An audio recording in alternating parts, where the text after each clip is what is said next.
This shiur is Leilu Nishmat Lezecha Rachel Leah Bat Reb Chaim Tzvi. In the last shiur, we started discussing conditional acquisitions and the problems involved with them. And as we said, there's two different types of conditional acquisition. One is where now there's a change of ownership, and there's a condition that if that condition is not kept, then the change of ownership will be, Kinya will be mitbatel. Today we're going to discuss a different type of condition.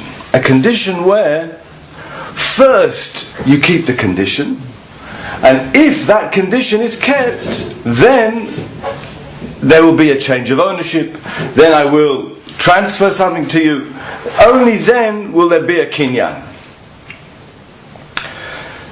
Such a type of condition is called an asmachta. The problem with an asmachta, which will Bezat Hashem explain, is that it's not valid. So even though this type of condition appears in many situations, as we'll explain, unless it's dealt with properly, unless it's done in the proper way, it's not going to be valid. Let me give you straight away a very simple example, an everyday example even. Two yeshiva bochrim were learning together, arguing about their learning, and one said, that there's a Mishnah in Baba Kama that says like I'm saying. The other guy said, there's no such Mishnah in Baba Kama. I assure you there's no such Mishnah in Baba Kama. There is, I know there's a Mishnah like that in Baba Kama. The other guy says to him, if you can show me that Mishnah, I'll give you $100. Fine. He looks it up and he finds the Mishnah. Is the other guy now obligated to give him the $100 or not? Why should he not be obligated? Because here the condition was an asmachta. Let's explain. What does it mean it was an asmachta? If you find that Mishnah, then I'm going to give you $100. I'm not giving you $100 now and saying that if you don't find the Mishnah, then you give me back the $100. I'm saying I'm not giving you anything now. And the condition is, if you do something, then I'll give you $100. Now let's take this condition apart. When the guys agreed to give him $100 if he finds that Mishnah in Baba Kama, what was in his head? It was in his head that there's no such Mishnah in Baba Kama, and there's no way he's going to find it. And there's no way, therefore, that I'm ever going to be obligated to give over that $100. That means that the cardinal principle of kinyonim is not present.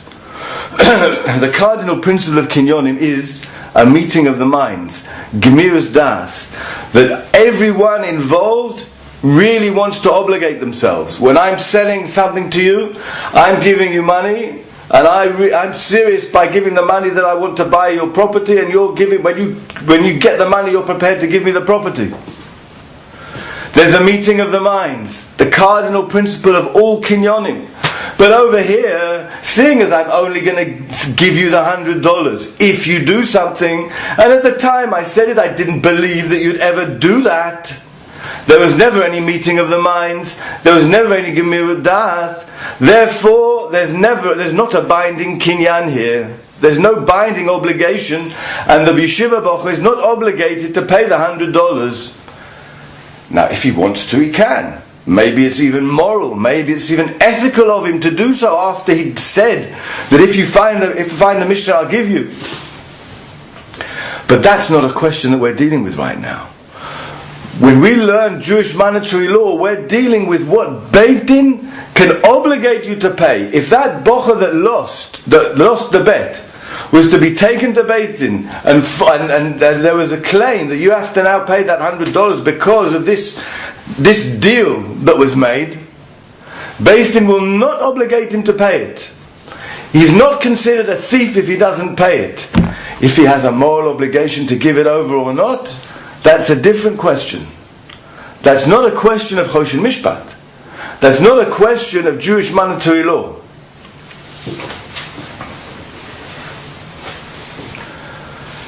Let me give you a very, very common example. But first of all, before the example, let me say again, to reiterate, that these types of conditions can be made to be valid if they're dealt with in the proper way. And we'll explain what the proper way is, and we'll explain how all these types of conditions can be made to be valid. You're buying a house. In the contract, you've made out fixed payment dates for the payments. There is very, very often a clause in the contract which says that if payment